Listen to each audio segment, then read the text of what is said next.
சிங்கப்பூர்ல kinder garden வந்து முக்கியம் இல்லையா? அத பத்தி தெளிவா நான் சொல்லிடுறேன். லாஸ்ட் போட்ட வீடியோல அவ்ளோ கமெண்ட். நான் சிம்பிளா சொல்றேன் கேட்டுக்கங்க. சிங்கப்பூர்ல கிண்டர் கார்டன் முக்கியம் தான். ஆனா கம்பல்சரி இல்ல. கட்டாயம் இல்ல. அத நான் தெளிவா சொல்லிடுறேன். இது ஏன் முக்கியம்னு ஃபர்ஸ்ட் சொல்லிடுறேன். இங்கிலீஷ், மேத்ஸ் அப்புறம் தமிழ். பசங்களுக்கு ரைட்டிங் எல்லாமே வந்து கிண்டர் கார்டன்ல பிராக்டிஸ் பண்ணா பிரைமரி லெவல் போகும்போது அவங்களுக்கு ரொம்ப ஈஸியா இருக்கும். அதே வந்து நீங்க வந்து இது எதுவுமே இல்லாம வீட்டிலே ஸ்கூலுக்கு கிண்டர் கார்டன் அனுப்பாம வீட்டிலே எல்லாம் பிராக்டிஸ் பண்றீங்கன்னா கிண்டர் கார்டன் அவசியமே இல்லை.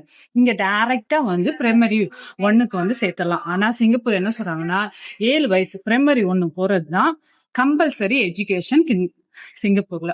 அதை மாத்திரம் நம்ம தெளிவா புரிஞ்சுக்குங்க. நான் எதுவும் சொல்ல, நீங்க வேணா கூகுள்ல கேட்டுக்கங்க. நான் எல்லாமே செக் பண்ணி பார்த்துட்டு தாங்க சொல்றேன்.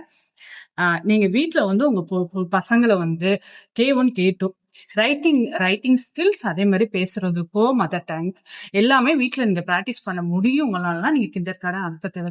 தெளிவா சொல்லிட்டேன்னு நினைக்கிறேன். இதுக்கு மேல டவுட் இருந்துச்சுன்னா சொல்லுங்க, உன்னை அழகா வந்து எக்ஸ்பிளைன் பண்ணிக்கிறேன். மோர் வீடியோஸ் வந்து சிங்கப்பூர் எஜுகேஷன் பத்தி நான் வந்து உங்களுக்கு ஷார்ட்டா வந்து வீக்லி 1 வீடியோ வந்துருங்க. ஃபாலோ பண்ணிக்கிங்க, கண்டிப்பா மறந்துடாம. பாய்.